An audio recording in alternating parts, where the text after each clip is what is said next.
우리가 또 오랜만에 다시 우리 사사기 본문으로 돌아와서 함께 좀 말씀을 나누고 싶습니다. 지난 우리가 6월 3일에 제21대 대통령을 선출했습니다.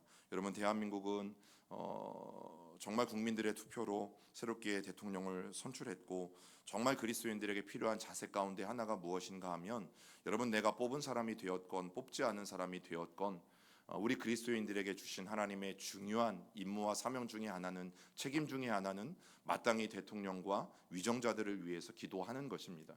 여러분, 그것이 성경을 통해서 하나님이 우리에게 명령하신 매우 중요한 그리스도인의 모습이에요. 여러분, 그런데 여러분들은 어떤 기준을 가지고 그 한 사람을 선택하셨는지 좀 묻고 싶습니다. 아마도 우리는 후보들 중에 누가 더 나을까, 누가 더 괜찮을까, 더 쉽게 이야기하면 누가 더 능력이 많을까? 여러분, 이것들을 보면서 우리는 투표를 하셨을 거라는 생각을 하게 되어져요. 결국 우리의 결론은 힘이에요. 결국 우리의 결론은 능력이에요. 이 사람보다 저 사람이 능력이 더 많아 보이면 저 사람을 선택하게 되어져 있어요. 여러분, 과거에도 그랬고 지금도 그랬고, 능력 있는 사람을 뽑고 싶어 하는 것, 힘 있는 사람을 뽑고 싶어 하는 것, 그것은 모든 사람들의 마음속에 있는 공통된 생각이에요.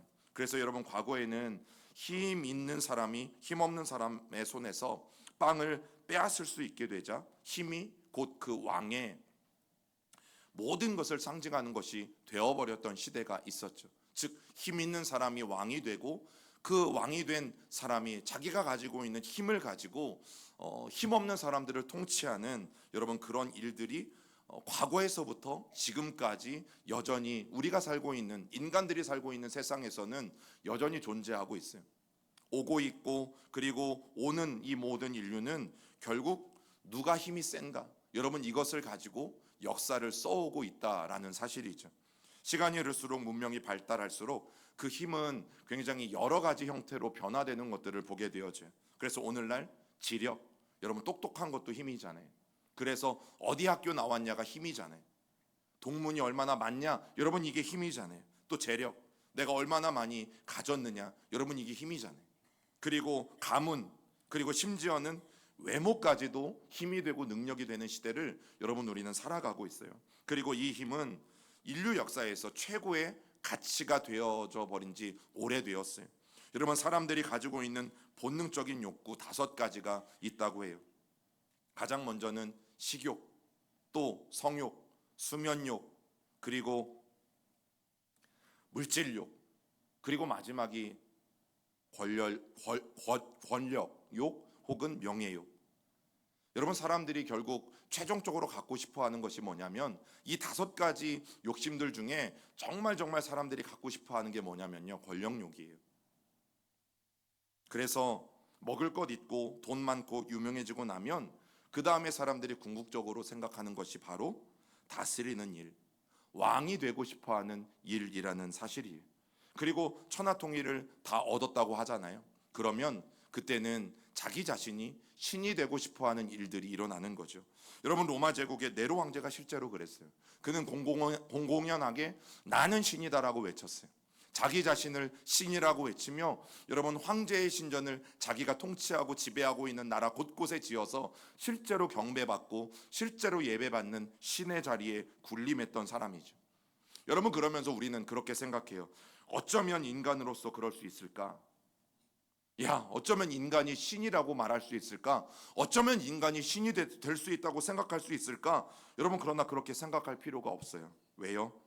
사실 우리도 능력이 없어서 가만히 있는 것이지, 우리에게도 그런 기회가 되고 그런 조건이 되어진다면 여러분, 분명 거기까지 도전할 사람들이 많아요. 제가 왜 대통령에 나가지 않은 줄 아세요? 3억이 없어서 못 나간 거예요. 여러분, 대통령 등록비가 없으니까 못 나간 거지, 30억이 있고 300억이 있고, 여러분, 자격이 되어지고 어떤 기회만 주어진다면 여러분, 누구나 다 그런 일들을 하고 싶어 하는 것입니다. 여러분, 이미 모든 사람들은 네로처럼 신이 되어 살고 있다고 말해도 사실은 과언이 아니에요. 왜냐하면 여러분, 네로는 왕관을 쓰고 앉아서 온 세상을 통치하는 것과 우리는 왕관만 썼지 않았을 뿐이지, 여러분, 오늘도 우리 마음대로 살아가잖아요. 우리 마음대로 결정하고, 우리 마음대로 판단하고, 우리 마음대로 생각하고, 오늘 우리가 왕관만 쓰지 않았지, 오늘 우리가 여전히 우리도 우리 마음대로 그렇게 살아가고 있다면 여러분, 우리도 스스로 신이라고 말하는 것과 결코 다르지 않아요. 하나님 대신에 내가 왕이 되어서 내 마음대로 하면서 사실은 살아가고 있죠. 하나님을 왕이시라고 고백하지만 여러분, 매일매일 우리 안에는 싸움이 있어요. 어떤 싸움? 하나님을 정말 왕으로 섬길 것인가, 아니면 내 마음대로 살 것인가? 하나님의 통치를 받으며 내가 살아갈 것인가, 아니면 오늘 내가 나 스스로를 통치하며 살아갈 것인가? 여러분, 그래서 성경은 그 이야기를 하고 있는 거예요. 왕싸움에 대한 이야기. 하나님이 왕이시냐, 아니면 네가 왕이냐? 하나님의 통치를 받느냐, 아니면 내 마음대로 살아가느냐? 여러분, 성경은 우리에게 그 이야기를 하고 있는 것이죠. 여러분들의 인생에서 정말 하나님이 왕이십니까? 아니면 여러분들이 왕이십니까? 여러분, 오늘도 아니면 지난 한 주간도 나의 왕 되신 하나님의 통치와 다스림을 받으면서 여러분들이 일주일을 살고 오늘 오셨습니까? 아니면 여전히 내 마음과 내 뜻대로 내가 왕이 되어서 내 마음대로 한 주간을 살다가 오늘 이 예배에 여러분들은 참석하셨습니까? 여러분, 미디안과의 전쟁은 절대 이길 수 없는 싸움이었잖아요. 왜요? 미디안 군대의 수는 13만 5천 명이었고 기드온의 300용사, 그 숫자는 이미 숫자에서 말해주는 것처럼 300명이었어요. 말만 용사지 군사훈련 제대로 받아본 적이 없는 사람들이었어요. 그리고 미디안 사람들은 낙타 부대가 있었고, 여러분, 이스라엘 백성들은 그냥 걸어다니는 보병들 뿐이었어요. 또 이 미디안 사람들에게는 최첨단 무기로 무장한 군사들이었지만 여러분, 300명의 사람들은 칼 하나조차 창 하나조차 들지 못하고 횃불 들고 항아리 들고 나팔 들고 전쟁에 나갔던 것을 우리는 분명히 보게 되어져요. 한마디로 이길 수 없는 전쟁에서 여러분, 이스라엘이 승리하며 이 전쟁을 마무리하게 되어져요. 그런데 정확히 말하면 하나님의 전쟁에서 다 하나님이 하시고 하나님이 승리하신 전쟁이었어요. 그렇게 모든 것이 아름답게 마무리되는 듯 했어요. 여러분, 사사기 8장 28절을 같이 읽어보겠습니다. 시작. 미디안이 이스라엘 자손 앞에 복종하여 다시는 그 머리를 들지 못하였으므로 기드온이 사는 40년 동안 그 땅이 평온하였더라. 여러분, 우리가 아는 이 사사기의 순환 구조로 보면 기드온의 이야기는 딱 여기에서 끝나야 말 그대로 해피엔딩이에요. 얼마나 아름다워요. 전쟁에서 승리했고 이제 기드온이 사는 40년 동안에는 더 이상 미디안이 공격해 오지 못하고 평안한 태평성대를 누리게 되었다. 여러분, 그리고 영화나 드라마가 딱 끝나버리면 너무너무 좋아요. 제가 제일 재미없게 생각하는 영화는 꼭 주인공이 죽고 끝나는 영화예요. 그렇게 착하고 성실하게 살아온 주인공이 마지막에 죽게 되어지는 영화는 사실 저는 별로 좋아하지 않습니다. 여러분, 그런데 성경은 기드온의 이야기를 여기에서 끝내지 않아요. 왜일까요? 하나님이 더 하고 싶은 이야기가 있으신 거예요. 기드온에 대해서 하나님은 더 우리에게 너희가 분명히 알아야 될 것이 있다라고 말씀해 주시는 거예요. 하나님의 눈에, 하나님 보시기에 기드온의 이야기는, 여러분, 기드온이라는 사람은 여기에서 이렇게 끝낼 인물이 아니다라는 것을 우리에게 말씀해 주고 계십니다. 기드온은 이전의 사사들과 결이 다른 사람이에요. 그것도 좋은 쪽이 아니라 나쁜 쪽으로 여러분 결이 다른 사람이 기드온이에요.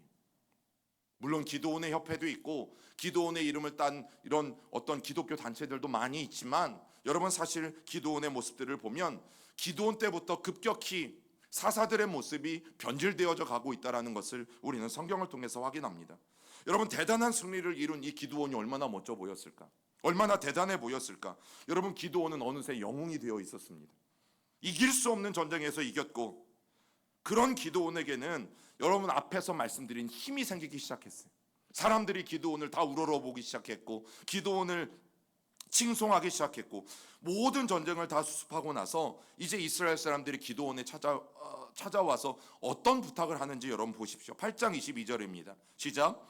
그때에 이스라엘 사람들이 기드온에게 이르되 당신이 우리를 미디안의 손에서 구원하셨으니 당신과 당신의 아들과 당신의 손자가 우리를 다스리소서 하는지라. 기드온, 당신 정말 대단합니다. 당신이 우리를 미디안의 손에서 구원하여 주었으니 이제는 우리를 다스려 주옵소서. 당신만이 아니라 당신이 죽고 나면 당신의 가문이 대를 이어서 우리 지파와 이 민족을 당신들이 다스리는 것이 마땅합니다. 여러분, 이 이야기를 하고 있는 거예요. 와, 투표도 필요 없어요. 3억 원 안 내도 돼요. 여러분, 기도원이 허락만 하면 당장에 뭐가 될 수 있어요? 왕이 될 수 있습니다. 그들이 하는 말을 그런데 자세히 보세요. 당신이 우리를 미디안의 손에서 구원하셨으니. 정말이에요? 여러분, 기도원이 그 전쟁에서 이긴 겁니까? 우리는 이제까지 배워왔잖아요. 이 전쟁은 누구의 전쟁이었습니까? 하나님의 전쟁이었어요. 처음 방법부터 군사를 뽑으시는 것까지, 전쟁의 모든 전술까지 누가 다 하신 거예요? 하나님이 하셨어요. 여러분, 분명히 하나님이 하셨고 하나님이 이기게 하셔서 그들은 전쟁 한번 해보지 아니하고 싸워보지도 않고 여러분 이 전쟁에서 이기게 되었어요. 그런데 백성들이 하는 말이 뭐예요? 하나님께 공을 돌리지 않고 당신이 기드온에게 말합니다. 당신이 우리를 미디안의 손에서 구원했다. 여러분, 그런데 기드온에게 왕이 되어달라는 말만 안 하는 것이지 자기를 다스려 달라는 그 뜻이 뭐예요? 우리들의 왕이 되어달라는 뜻이죠. 그런데 기드온은 여호와께서 너희를 다스리시리라 하고 거절을 해요. 여러분, 역시 기드온이라는 생각이 들죠. 역시 하나님이 사사를 괜히 세운 게 아니에요. 기드온과 같은 사람을 하나님이 사사로 세우신 이유가 있어요. 역시 이런 것들을 거절하다니 기드온은 참 멋진 사람이야 라는 생각이 들 수 있어요. 그런데 정말 그럴까? 여러분, 기드온의 대답에도 정말 중요한 것이 빠졌어요. 이스라엘 백성들이 뭐라고 이야기해요? 당신이 우리를 건져냈다. 당신이 전쟁에서 우리를 이기게 했다. 이 전쟁의 모든 공로는 기드온 당신에게 있다. 여러분, 이렇게 말할 때 기드온이 정말 중요한 것을 빼먹고 있어요. 이 모든 것은 내가 한 것이 아니라 하나님이 하신 것이다. 그러니 앞으로도 하나님께서 나와 우리 모두를 다스리실 것이다. 여러분, 이런 대답이 나와야 맞아요. 그런데 기드온은 무엇만을 이야기해요? 아니, 나는 너희를 다스리지 않겠다. 나는 너희의 왕이 되어지지 않겠다. 여러분, 그런데 이 대답이요, 굉장히 수상한 대답이에요. 기드온은 왕으로 추대되는 것은 거절했지만 여러분, 기드온은 우리가 생각하는 그런 사사가 아닙니다. 이제부터 성경을 자세히 들여다보면 기드온이 얼마나 탐욕스러운 사람이었는지 우리는 분명히 깨달을 수 있죠. 여러분, 왕이 되어달라는 요구만 거절했을 뿐 그 다음에 이스라엘 백성들에게 다른 것을 요구합니다. 그 말씀이 8장 24절에 있어요. 시작. 기드온이 또 그들에게 이르되 내가 너희에게 요청할 일이 있으니 너희는 각기 탈취한 귀고리를 내게 줄지니라 하였으니 이는 그들이 이스라엘 사람들이므로 금 귀고리가 있었습니다. 너희들이 획득한 전리품들 중에서 금 귀고리 하나씩을 달라고 말하는 거예요. 여러분, 기드온이 그렇게 요청했을 때 이 사람들이 정말 기드온의 공로를 인정하면서 그 금 귀고리를 옷을 깔아놓고 던졌어요. 자그마치 금 1700세겔이라고 성경은 말해요. 여러분, 세겔이라는 단위가 시대마다 다르고 또 어떤 물건을 살 때마다 또 달라요. 그래서 이 1700세겔이 얼마인지를 정확히는 알 수는 없는데 평균적으로 1세겔을 10g으로만 계산하면 17kg입니다. 죄송합니다. 김 아니고 금. 현 시세로 얘기하면 25억 5,901만 원이에요. 기드온은 오늘 한 번 전쟁에서 승리하고 25억 6천만 원을 요구한 거예요. 그뿐만이 아니죠. 사사기 8장 26절도 같이 읽어봅니다. 기드온이 요청한 금 귀고리와 무게가 금 1700세겔이요 그 외에 또 초승달 장식들과 폐물과 미디안 왕들이 입었던 자색 의복과 또 그 외에 그들의 낙타 목에 둘렀던 사슬이 있었더라. 거기에 더해서 뭘 더 요구하는 겁니까? 낙타 목에 둘렀던 초승달 모양의 장식품과 또 수많은 폐물들, 낙타 목에 둘렸던 사슬까지도 달라고 해요. 여러분, 이미 기드온은 세바와 살문나를 죽이고 그들이 타고 있던 낙타목에서 이 초승달 모양의 장식품을 이미 떼어서 그는 전리품으로 가진 사람이에요. 그런데 또 다른 낙타들 목에도 있었던 초승달 모양의 장식품들을 다시 다 달라고 하는 거예요. 여러분, 낙타의 목에 있는 이 초승달 모양의 장식품과 사슬, 이거는 일종의 목걸이 형태였을 것 아니겠어요? 그러면 저도 목이 굵지만 낙타의 목은 저보다 굵을까요? 아니면 얇을까요? 예, 훨씬 더 굵습니다. 그러면 낙타의 목에 목걸이를 하고 그 목걸이에 초승달 모양의 장식들을 달았으니 그 무게가 꽤 나갔던 거죠. 또 수많은 폐물들이 무엇인지는 정확히 알 수 없지만 꽤 값이 나간다라는 것은 우리 모두는 짐작할 수 있어요. 왕이 되기를 거절했지만 오늘 기드온은 뭘 요구하고 있는 겁니까? 엄청난 전리품들을 요구하고 있어요. 여러분, 금값만 따져도 25억 6천만 원이라니까요. 기드온의 마음속에 담아두었던 탐욕이 여러분 드러나고 있어요. 골로새서 3장 5절에 성경이 뭐라고 말합니까? 그러므로 땅에 있는 지체를 죽이라. 곧 음란과 부정과 사욕과 악한 정욕과 탐심이니 탐심은 우상 숭배니라. 여러분, 이 땅에 우리 몸에 음란도 있고 부정도 있고 사욕도 있고 정욕도 있고 이 모든 것이 나쁜 것이라고 성경은 말해요. 그런데 유독 이 수많은 죄들 중에 성경이 콕 집어서 우상 숭배라고 말하는 게 뭐예요? 탐심이에요, 탐심. 여러분, 탐심은 무엇을 탐심이라고 말하냐면 부당한 욕심을 부리는 것. 내가 마땅히 받아야 되는 것 있어요. 내가 마땅히 가져야 되는 것 있어요. 그런데 내가 마땅히 받아야 되는 것 말고 부당하게 더 많은 욕심을 부리는 것, 여러분, 이것을 성경은 탐심이라고 이야기합니다. 그리고 이 탐심이 얼마나 무섭고 얼마나 위험한 것인지 성경이 뭐라고 말합니까? 탐심은 우상숭배다.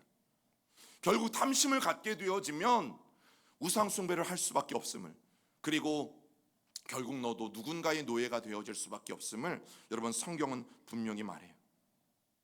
이제야 전쟁터에 왜 4개의 지파만 불렀는지 짐작이 가죠.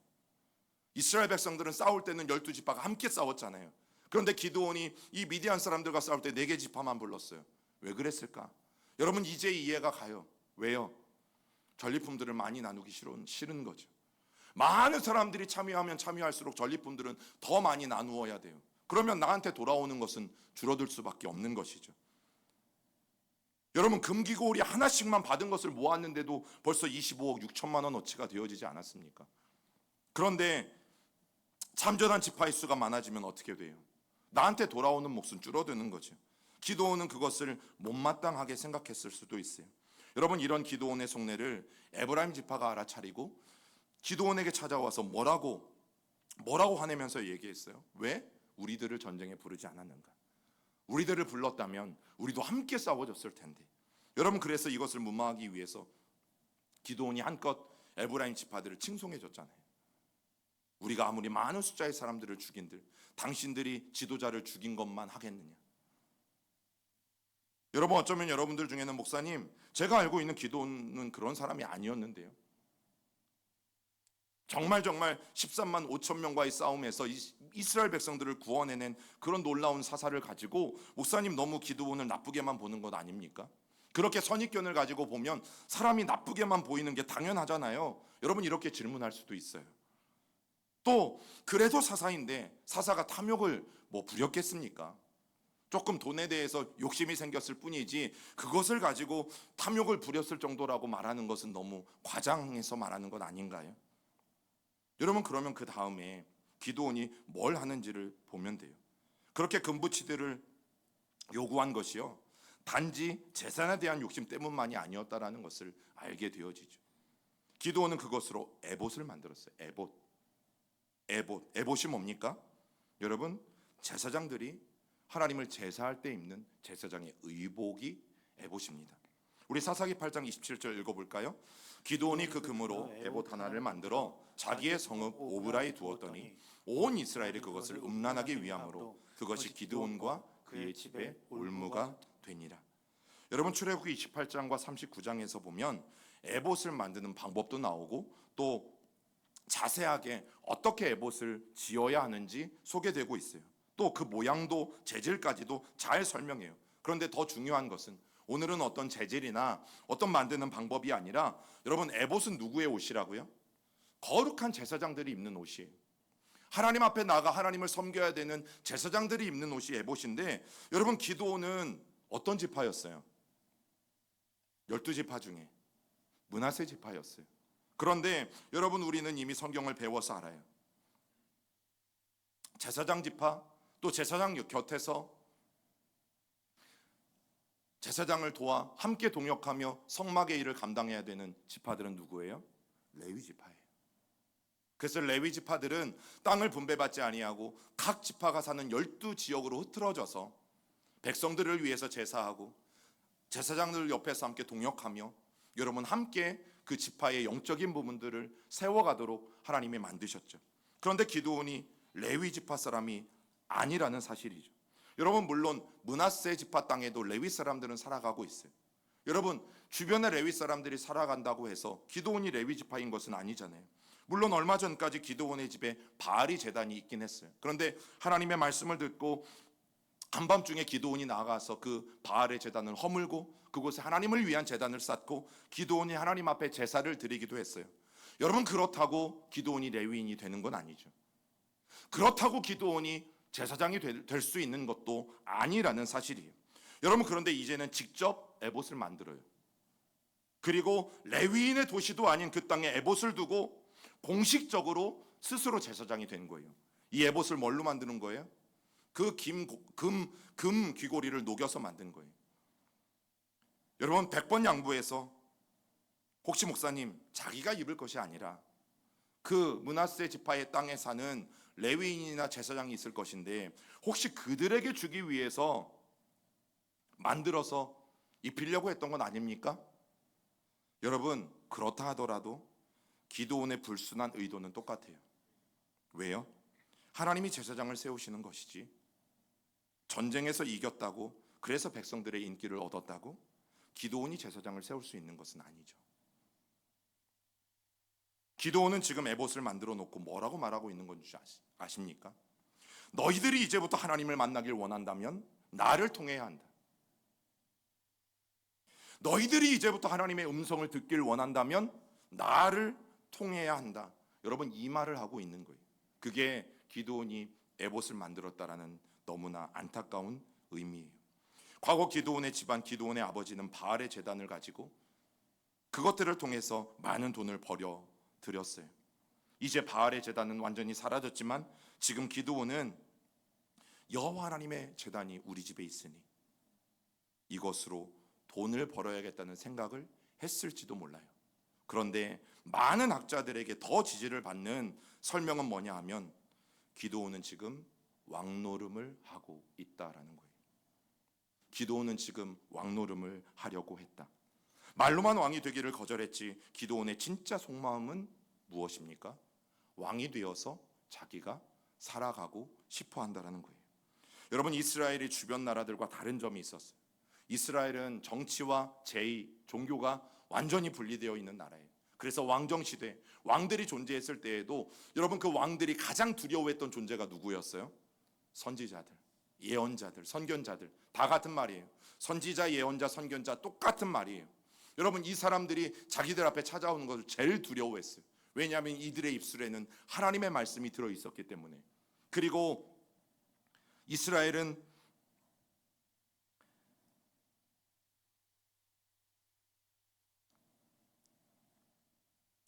그러나 이스라엘은 주변의 나라들을 보면 왕이 곧 제사장이었어요. 그리고 정치와 종교가 분리되지 않았고, 여러분, 네로 황제를 말씀드린 것처럼 자신이 곧 신이었어요. 그게 이스라엘 제외한 주변의 나라들과 이스라엘이 매우 다른 점이에요. 여러분, 하나님의 영이 임해서 하나님의 사사가 된 기드온이 지금 어떤 흉내를 내고 있는 거예요? 바로 이방 민족들의 흉내를 내고 있는 거예요. 미디안과의 전쟁에서 승리한 공을 자기의 공으로 삼고 그 공을 등에 업고 사람들이 좋아해주고 박수 쳐주고 백성들이 기드온을 떠받들어 주니까 이때다 싶어서 여러분, 이방 사람들이 하는 흉내를 내고 있는 거죠. 내가 왕이다, 내가 신이다, 그리고 내가 종교적인 최고의 지도자다. 여러분, 어떤 수단과 방법으로도 이길 수 없었던 전쟁이었어요. 이 전쟁을 누가 이기게 하셨습니까? 하나님이 이기게 하셨어요. 하나님의 방법으로 하나님이 승리하게 하셨어요. 이 모든 것을 하나님의 능력으로 하게 하셨어요. 여러분, 겉으로 보기에만 사실은 기드온이 나는 왕이 될 사람이 아니다라고 거절했지만 여러분, 그 마음속에는 이미 왕이 되려는 마음이 있었고, 그것과 더불어 이웃 나라들처럼 제사장의 역할들까지 자기가 다 하고 싶은 마음이 여러분 이미 기드온 안에 자라나기 시작했다라는 것이죠. 하나님은 그런 기드온의 모습을 오늘 우리에게 있는 그대로 보여주고 계신 것입니다. 여러분, 처음 죄가 이 땅에 들어왔을 때 그랬어요. 창세기 3장 5절 읽어볼까요? 너희가 그것을 먹는 날에는 너희 눈이 밝아져 하나님과 같이 되어 선악을 알 줄 하나님이 아심이니라. 여러분 이 말씀을 보면 여자가 하나님이 금지하신 선악을 알게 하는 나무의 열매를 먹게 되어지는데 그것을 먹은 너무나 명확한 이유가 여기에 나와 있어요. 왜요? 왜 먹었을까요? 하나님과 같이 되고 싶어서. 여러분 이게 죄의 시작입니다. 우리가 말하는 그 죄는 단순히 뭘 하고 뭘 안 하고가 아니에요. 우리 안의 죄의 시작은 우리 모두에게는 하나님과 같이 되고자 하는 잘못된 욕망이 탐심이 우리 안에 자라고 있다는 사실이죠. 여러분 하나님처럼 되고 싶었기 때문에 하와는 그것을 먹은 거예요. 그게 죄예요. 얼마나 무섭습니까? 여러분 처음부터 왕싸움이 시작된 거예요. 처음부터 하나님만이 왕이심에도 불구하고 감히 피조물된 인간이 누구처럼 되고 싶어서, 하나님처럼 되고 싶어서, 창조주처럼 되고 싶어서, 자기가 왕이 되고 싶어서 여러분 그 열매를 먹게 되어진 거예요. 하나님은 창조주이시고 우리는 피조물이에요. 우리가 아무리 능력이 많고 아무리 하나님의 형상으로 창조된들 여러분 우리는 누구의 다스림을 받아야 합니까? 하나님의 통치와 하나님의 다스림을 받아야 되는 거죠. 하나님이 왕이 아니라 그런데 자기가 왕이 되고 싶었던 그 마음 때문에 선악을 알게 하는 나무의 열매를 먹게 되었어요. 그리고 자기 뜻대로 했어요. 여러분 사람의 뜻대로 하기 시작한 인류의 역사는 하나님이 왕으로 있을 자리를 빼앗고 어떻게 합니까? 그렇게 시작되었어요. 여러분 D.A. 카스는 죄에 대해서 그래서 이렇게 말합니다. 많은 사람들이 죄를 단지 규칙을 깨뜨리는 것으로만 생각한다. 그러나 죄의 문제는 더 깊고 더 크고 더 슬프고 더 추하고 더 악하다. 죄는 일종의 혁명이다. 그 다음이 중요합니다. 나를 신으로 만들고 하나님을 하나님의 자리에서 퇴위시키는 혁명이다. 죄가 뭐라고요? 나를 신으로 만들고 하나님을 그 왕의 자리, 하나님의 자리에서 끌어내리는 것, 그것이 바로 죄라고 말했어요. 여러분 그런데 모든 인류의 조상인 아담과 하와에게 있었던 그 마음이 우리에게도 있는 거죠. 우리도 내 삶의 주인을 나라고 스스로 자처합니다. 내 인생인데 왜 내 마음대로 못하냐고 스스로에게도 자문하고 또 많은 사람들에게도 이야기합니다. TV에서 나오는 수많은 메시지, 드라마든 영화든 광고든 네 뜻대로 해, 네 마음대로 해, 그게 정답이야. 그런데 성경은 말하잖아요. 사람들이 다 자기의 소견에 옳은 대로 행하였기 때문에 각기 제갓길로 가고 그것이 세상의 이 지경이 된 원인이다라고 말하고 있잖아요. 여러분 내 스스로 일을 결정하고 사람들은 내 마음대로 판단해요. 이게 편해요 사실은. 여러분 사실은 이게 편하잖아요. 그런데 문제는 뭐예요? 내 마음대로 하기 시작하면 이 세상은 급속도로 망가져 버릴 거예요. 내가 하나님을 필요로 할 때만 기도하지 정말 중요하고 결정적인 순간에 또 선택을 해야 할 때 아니면 매일매일 순간순간 여러분 하나님 앞에 기도하지 않고 그냥 내 생각대로 합니다. 그게 헌신이든 그게 예배든 그게 헌금이든 하나님 앞에 하는 무엇이든 아니면 저와 여러분들의 일상의 일이든 학업이든 어떤 것이든 하나님 앞에 묻지 않고 내 마음대로 결정하고 내 스스로 판단합니다. 여러분 우리는 이미 내가 내 삶의 주인이에요. 우리는 이미 내가 내 삶의 왕이에요. 우리는 이미 하나님을 그 하나님의 보좌에서 끌어내린 지 오래되었다라는 사실이죠. 왕이신 하나님께 묻고 왕이신 하나님의 통치를 받고 왕이신 하나님의 그 지도와 다스림에 따라 여러분 이 하루와 이 한 주를 시작해야 됨에도 불구하고 우리는 내가 주인이 되어서 스스로 명령을 내리고 있죠. 그런 기드온의 모습이 곧 나의 모습인 겁니다. 이제부터 사사 시대는요 너무 안타깝지만 계속해서 내리막길이에요. 시대를 거듭하고 또 다른 사사가 등장하지만 세상은 더 아름답게 바뀌어가는 것이 아니라 이스라엘 백성들의 탐욕, 사사들의 부패, 여러분 이것들은 점점 더 커져만 가는 것들을 우리는 보게 되어질 거예요. 그럼 성경은 왜 이런 수치스러운 역사들을 기록합니까?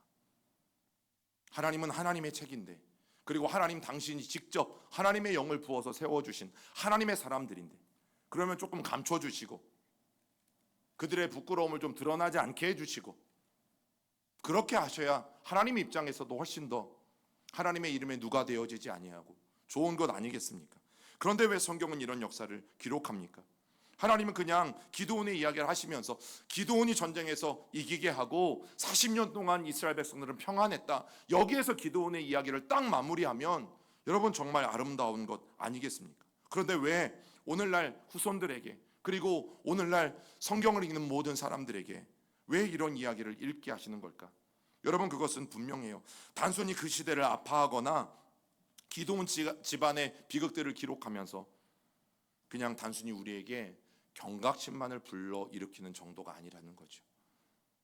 이 역사를 통해서 하나님 분명히 말씀하세요. 들을 귀 있는 자는 하나님의 목소리를 반드시 듣게 될 것이다. 여러분, 지금도 계속되고 있는 이 왕싸움에서 우리의 진정한 고백은 주님만이 왕이십니다 라는 고백이 되어져야 될 줄 믿습니다. 여러분, 일주일이 시작되어지는 첫날이 무슨 요일이에요? 주일이에요. 그래서 우리 기독교인들은 이 주일날 예배를 드려요. 한 주의 첫날 하나님 앞에 예배를 드리는 이유는 너무나 분명해요. 가장 먼저는 오늘 이날이 예수님이 부활하신 요일이기 때문이고, 예수님이 부활하실 때 모든 만물들에게 다시금 새로운 창조가 일어났기 때문이고, 그리고 오늘 이 말씀에 비추어 보면 이 한 주를 이제 시작함에 있어서 반드시 하나님께 묻고 또 하나님께 묻고, 하나님, 이 일을 결정함에 있어서 정말 하나님의 뜻은 무엇입니까? 내가 가장 먼저 중요하게 해야 될 일은 무엇입니까? 하나님 앞에 또 묻고, 내가 아무리 바쁘고 내가 아무리 급하고 내가 아무리 할 일이 태산같이 쌓여 있어도 하나님이 이 상황 속에서 내가 가장 먼저 하나님 앞에 해야 될 것은 무엇입니까? 묻고 또 묻고 또 물으라고. 여러분, 이 주일이 한 주간에 가장 앞에 있는 것이에요. 내 삶에서, 우리 가정에서, 기관에서, 그리고 목장에서, 우리의 교회에서 여러분, 주님만이 왕이신 것이죠. 우리 자녀들에게도 주님만이 왕이신 것이죠. 하나님이 우리 시온교회의 왕이 되시고 하나님이 우리 공동체를 다스린다면 여러분, 우리 교회는 걱정 없어요. 그런 교회는 걱정 없어요. 우리 교회는 지금까지도 그래왔고 앞으로도 왕노릇하는 사람들은 없을 것이, 저부터 그렇게 할 것이, 오늘 이 아침 우리가 이 주님의 경고를 무시하지 않기를, 그리고 주님이 오늘 우리에게 말씀하시는 이 분명한 메시지를 바로 내가 들을 수 있기를 여러분 간절히 축원합니다. 주님만이 왕이십니다. 우리 그 고백을 찬양으로 드리며 나아가길 소망합니다.